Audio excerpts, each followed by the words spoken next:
Welcome to my channel. This is the playlist of health and wellness. आज से हम देखेंगे prevention practices for neuromuscular conditions, जिसमें हमारी नर्वस सिस्टम और साथ में मस्कुलर सिस्टम इन्वॉल्व होता है। इस हम लेक्चर में हम क्या देखेंगे? Prevention practice for stroke. हम हेल्थ एंड वेलनेस में प्रिवेंशन प्रैक्टिस पर फोकस करते हैं। हम स्ट्रोक देखेंगे, हम स्पाइनल कॉर्ड इंजरी देखेंगे, prevention practice for spinal cord injury, जिसको हम SCI से भी रिप्रेजेंट करते हैं, prevention practice for Parkinson disease and the prevention practice for multiple sclerosis, जिसको हम MS से भी रिप्रेजेंट करते हैं। Screening for neuromuscular systems. First हम देखते हैं, अगर न्यूरोमस्कुलर सिस्टम में कोई डिसऑर्डर आ जाए तो उसकी स्क्रीनिंग हमने किस तरह से करनी है, कौन कौन से स्टेप्स हैं, कौन कौन से कंपोनेंट्स हैं जो हमने देखने होते हैं। मसल टेस्टिंग ग्रेडिंग, हमने MMT देखनी होती है, मैनुअल मसल टेस्टिंग करनी होती है कि मसल्स जो हैं वो किस ग्रेड में लाई कर रहे हैं।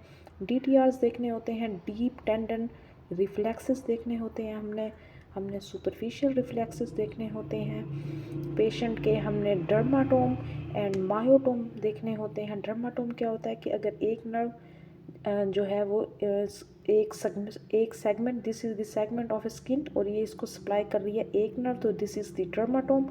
और मसल और ये मायोटोम क्या होता है, अगर हम नेक की फ्लेक्शन कर रहे हैं तो उसमें कौन कौन से मसल इन्वॉल्व हैं और कौन कौन से जो है वो नर्व उन्हें सप्लाई कर लिया है उस फंक्शन को परफॉर्म करने के लिए, दिस इज़ दी मायोटोम। और हमने लेवल ऑफ कॉन्शियसनेस देखा होता है, क्योंकि हम न्यूरो की बात कर रहे हैं तो हमने कॉन्शियस लेवल भी देखना होता है। Muscle testing both superficial and deep reflexes, dermatomyotome and level of consciousness, ये भी हमने देखना होता है। हम स्टार्ट लेते हैं from number 1, that is muscle testing grading. MMTs manual muscle testing grades. इसके ग्रेड्स होते हैं 0 to 5। 0 ग्रेड पर हमारे पास नो विजिबल और पैल्पेबल कंट्रक्शन, हमें कोई कंट्रक्शन नहीं मिलती। मसल इज़ एट 0 ग्रेड हम उसे कहेंगे। अगर विजिबल और पैल्पेबल कंट्रक्शन मिलती है मगर वो मूवमेंट नहीं करता तो ये ग्रेड 1 में आएगा। फुल रेंज ऑफ मोशन मगर वो ग्रेविटी के अगेंस्ट मूव नहीं कर सकता तो वो ग्रेड 2 में आएगा।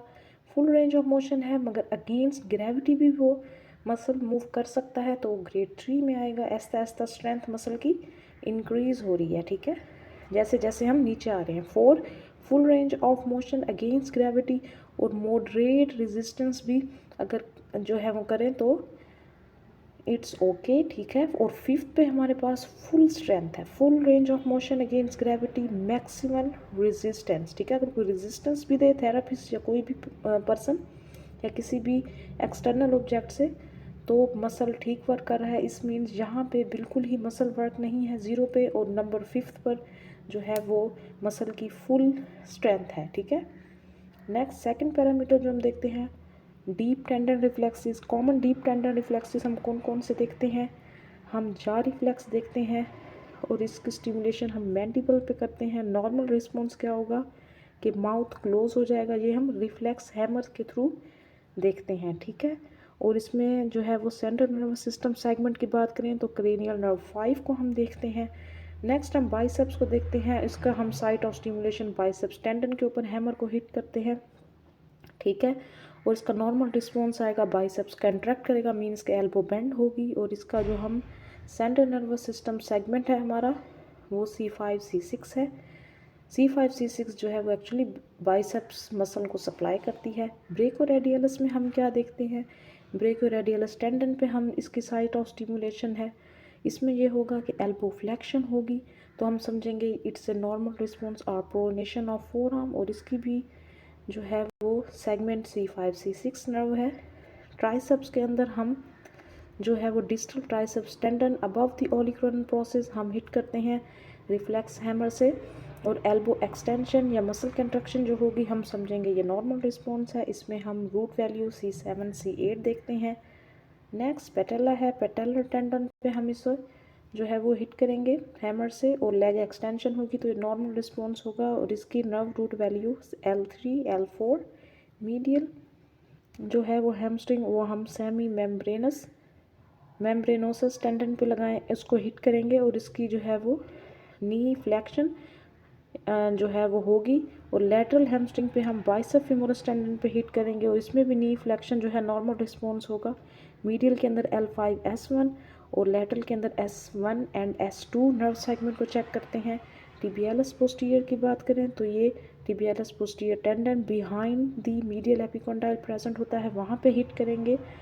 प्लांटर फ्लेक्शन होगी एंड विद इन्वर्जन तो ये नॉर्मल रिस्पॉन्स होगा। L4 L5 nerve root check होगी। एचिलस टेंडन की बात करें तो एचिलस टेंडन पे हम इसको हिट करेंगे, प्लांटर फ्लेक्शन होगी तो ये नॉर्मल रिस्पॉन्स होगा। और S1 S2 nerve segment check होगी, ठीक है। डीप टेंडन रिफ्लेक्स ग्रेडिंग, अगर एब्सेंट होंगे कोई भी जो है वो मूवमेंट नहीं होगी तो हम ज़ीरो उसको कहेंगे, ठीक है। अगर डिमिनिश जिसको हम हाइपो रिफ्लेक्सिया कहेंगे, इट्स वेरी मिनिमम मीन्स के थोड़ा सा ही मूव होगा।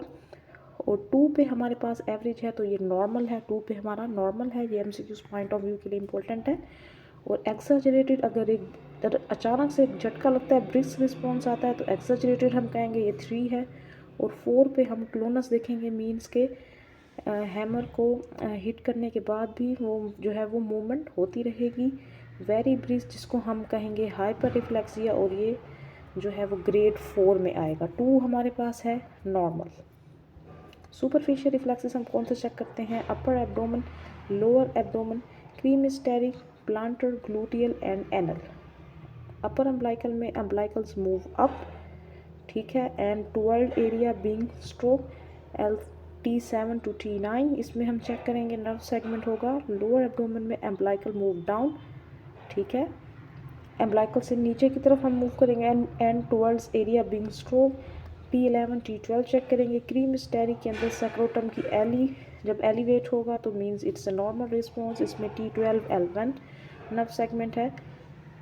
और प्लांटर की बात करें तो इसमें फ्लेक्शन ऑफ द ट्रोज होगा, इसमें S1 S2 नर्व सेगमेंट है। ग्लूटियल की बात करें, skin tenses in gluteal area L4 L5 S1 S2 S3 nerve segment है इसमें। और एनल की बात करें, contraction of the anal sphincter muscles contract करेंगे, इट्स ए नॉर्मल रिस्पॉन्स। और S2 S3 एंड S4 इसमें नर्व इन्वॉल्व हैं, नर्व सेगमेंट्स, ठीक है।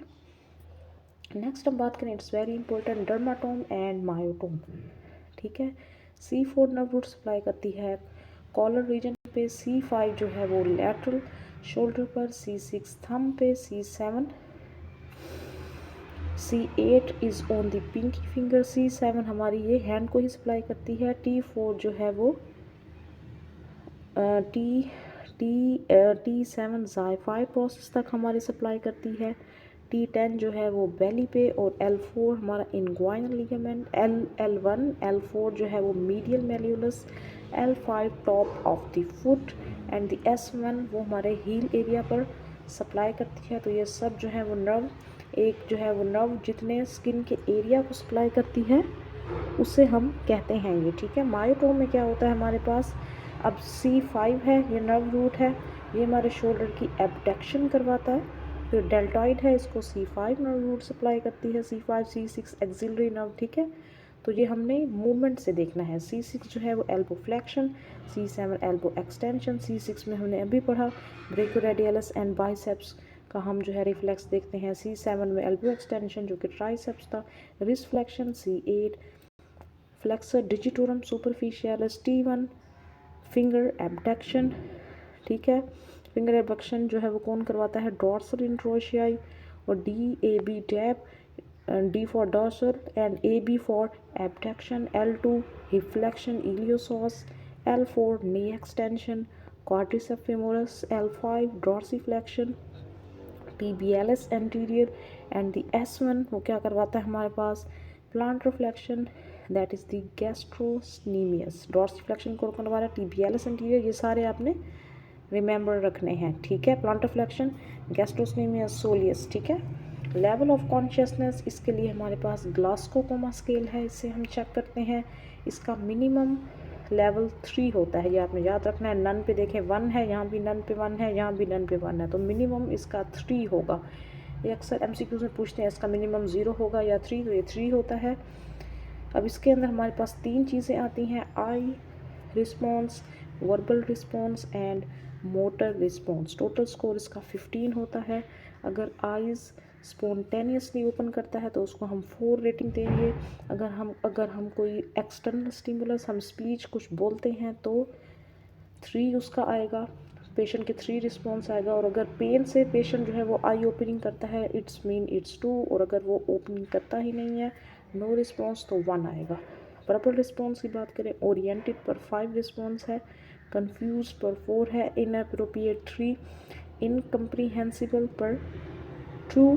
ठीक है, जहाँ पे हमारा आई में हमारा सबसे ज़्यादा नंबर 4 है, वर्बल में सबसे ज़्यादा नंबर 5 है, और मोटर में सबसे इंक्रीज नंबर हमारे पास 6 है। अगर हमारी कमांड को पेशेंट ओबे करता है तो 6 कहेंगे। लोकलाइज टू पेन की तरफ वो अपना हैंड बढ़ाता है तो हम इसको 5 कहेंगे। विदड्रॉ फ्रॉम द पेन तो हम इसको 4 नंबर देंगे। फ्लेक्शन टू पेन, अगर वो पेन पर फ्लेक्स करता है उसको 3 देंगे। अगर वो एक्सटेंड करता है अपने आर्म को या लेग को जहाँ भी पेन है तो उसको हम 2 देंगे। अगर वो रिस्पॉन्स नहीं देता तो हम 1 देंगे। ये हमारे पास है लेवल ऑफ कॉन्शियस चेक करने के लिए ग्लासको कोमा स्केल, जिसको हम GCS भी कहते हैं। ठीक है, अगर तो इस ग्लासको कोमा स्केल में जो है वो 8 और लेस उसका आता है टोटल स्कोर, तो it's mean swear head injury है। 9 to 11 आता है, तो मॉडरेट 12 और मोर उसका स्कोर आता है, तो माइल्ड हेड इंजरी है। ठीक है, ये 6 और मोर ऑर्ड्स पर इसको हम चेक करते हैं। अब हम एक ही आज अभी देखते हैं इस लेक्चर में, neuromuscular disorder that is the stroke, या जिसको हम सेरिब्रोवास्कुलर एक्सीडेंट भी कहते हैं। It is a rapid loss of brain function due to disturbance in the blood supply to the brain. Brain को जब ब्लड सप्लाई प्रॉपर नहीं हो रही होती किसी भी वजह से, तो स्ट्रोक डेवलप हो सकता है। इसमें हमारे ब्रेन के फंक्शन लॉस हो जाते हैं स्ट्रोक में, क्योंकि ब्रेन को ब्लड सप्लाई नहीं मिलती। जब नहीं मिलती ब्लड सप्लाई तो ऑक्सीजन नहीं पहुंचती ब्रेन टिश्यूज़ में, न्यूट्रिएंट्स नहीं पहुंचते जो कि ब्लड के थ्रू जाने होते हैं। ब्लड सप्लाई रुक जाती है ना इस वजह से, and they start to die, और ब्रेन टिश्यूज़ डाई होना शुरू हो जाते हैं विद इन फ्यू मिनट्स। और ये क्या काज करते हैं, brain damage, long term disability and even death. अगर ब्रेन के पास, जो कि हमारा मोस्ट वाइटल ऑर्गन है, उसके पास अगर ब्लड सप्लाई न्यूट्रिएंट्स नहीं जाएंगे तो इवेंचुअली डेथ हो जाएगी। अकॉर्डिंग टू WHO, स्ट्रोक क्या है, it is the sudden onset of neurological deficit due to an abnormality in the cerebral circulation with sign and symptom lasting for less than 24 hours. ठीक है, cerebral artery से, cerebral vessel से brain तक जो है वो ब्लड सप्लाई जाती है, तो इसलिए वो कह रहे हैं due to the abnormality in the cerebral circulation. Stroke हमारे पास थर्ड लार्जेस्ट किलर है वेस्टर्न वर्ल्ड में, 1.25 टाइम्स ग्रेटर इसका चांस है in the man then the women. Stroke is one of the major causes of disability particularly in the elderly। ठीक है, stroke patient में present with a variety of physical, cognitive and psychosocial problems. Stroke की वजह से हम physical disability भी हो जाती है, ब्रेन के इश्यूज तो होते ही हैं, साइकोसोशल प्रॉब्लम्स भी होते हैं। Most stroke patients show science of recovery over time. Physiotherapy में स्ट्रोक के पेशेंट जो हैं वो ठीक हो जाते हैं, तो वो रिकवरी साइन शो करते हैं, मगर इसमें बहुत टाइम लगता है। स्ट्रोक की कुछ टाइप्स हैं। फर्स्ट हमारे पास है इस्कीमिक स्ट्रोक, सेकंड हमारे पास है हेमरेजिक स्ट्रोक। इस्कीमिक स्ट्रोक में क्या होता है, इस cause by blood clot that block and plug a blood vessel in the brain. वहाँ पे एक ब्लड वेसल है तो वहाँ पे क्लॉट जमा हो जाता है, जिसकी वजह से आगे ब्लड सप्लाई नहीं होती, और ये 80% केसेस में इस्कीमिक स्ट्रोक ही होता है। ठीक है, brain stem strokes are less common. Haemorrhagic stroke की बात करें तो इसमें क्या होता है, it is caused by blood vessel that break. इसमें ब्लड वेसल ब्रेक हो जाती है और ब्रेन के अंदर ब्लीडिंग होना शुरू हो जाती है, और ये मोस्टली हाइपरटेंसिव पेशेंट में होता है, जिनको हाइपरटेंशन होती है, जिनका ब्लड प्रेशर इंक्रीज रहता है। इस्कीमिक में क्या होता है, क्लॉट बन जाएगा और इसमें जो है ब्लड जो आर्टरी है वो ब्रेक हो जाएगी। Another condition that similar to the stroke के सिमिलर होती है उसको हम TIA कहते हैं, transient ischaemic stroke. Transient mean temporary, इसको हम मिनी स्ट्रोक भी कहते हैं। इसमें क्या होता है कि blood supply to the brain is block for a short time, ठीक है। जो डैमेज होता है ब्रेन सेल्स को वो परमानेंट नहीं होता, मगर TIA की वजह से स्ट्रोक का चांस रिस्क इंक्रीज़ हो जाता है फ्यूचर में। रिस्क फैक्टर्स क्या हैं स्ट्रोक के? अगर आपका ब्लड प्रेशर हाई रहता है, ये हमारा प्राइमरी रिस्क फैक्टर है।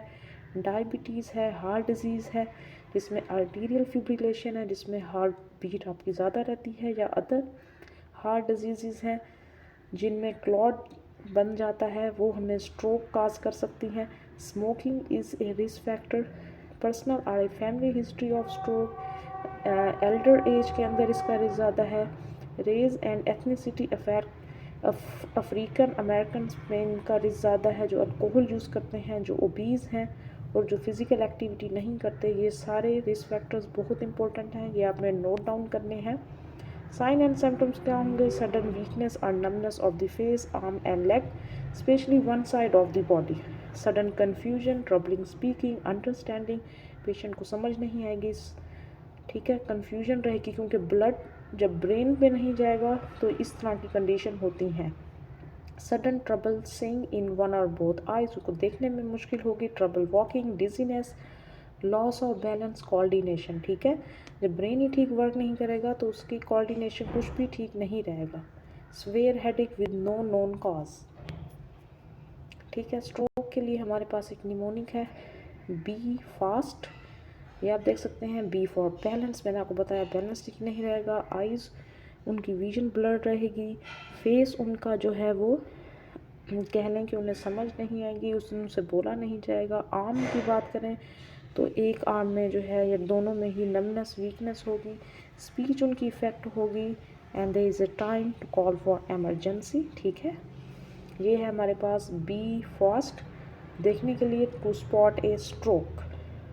मोस्ट कॉमन डिसेबिलिटीज़ स्ट्रोक में क्या होंगी? हेमी पैरासिस, पैरासिस होता है partial weakness, hemi means half side जो है वो इफेक्ट होगी। डिप्रेशन, गेट डिसफंक्शन आएगा। Require assistant to perform ADLs perform नहीं होंगे। कम्युनिकेटिंग प्रॉब्लम्स, ठीक है, ये सारे हमने पहले भी डिस्कस कर लिए हैं। ट्रीटमेंट क्या है इसका? इसमें मेडिसिन, सर्जरी, रिहेबिलिटेशन जो कि फिजिकल थेरेपी में आती है। Acute treatment to try to stop a stroke while it is happening. Post stroke rehabilitation to overcome the disability. And prevention क्या होगी? To prevent a first stroke, और if you have already one, prevent another stroke. Prevention, ठीक है। Acute treatment, post stroke rehabilitation and prevention. Physiotherapy treatment में हमारी positioning आएगी ताकि pressure source और ये सब चीज़ें ना हों। अर्ली मोबिलाइजेशन ताकि पेशेंट जल्द रिकवर करे। गेट ट्रेनिंग, ऑर्थोसिस अगर पेशेंट को नीड है। Treadmill training, constraint induce movement therapy, electric stimulation जिसमें टेंस वगैरह आते हैं, मिरर थेरेपी, ये सब चीज़ें जो हैं वो स्ट्रोक की ट्रीटमेंट में आते हैं। फिजियोथेरेपी हमारा एम क्या होगा? Normalise muscle tone, restore muscle function ताकि अब पेशेंट अपने एडियल्स परफॉर्म कर सके, ठीक है। कंपनसेशन स्ट्रेटजीज, मसल लेंथ को मेंटेन करना। री एजुकेट, बैलेंस अगर उसका बैलेंस ठीक नहीं है। Walking and restore the mobility to maximise function ability while allowing ongoing neuromuscular recovery, जो जो उसके सिम्टम्स हैं उनको रिकवर करना, रिस्टोर करना। And next Parkinson we will discuss from our next lecture. Thank you.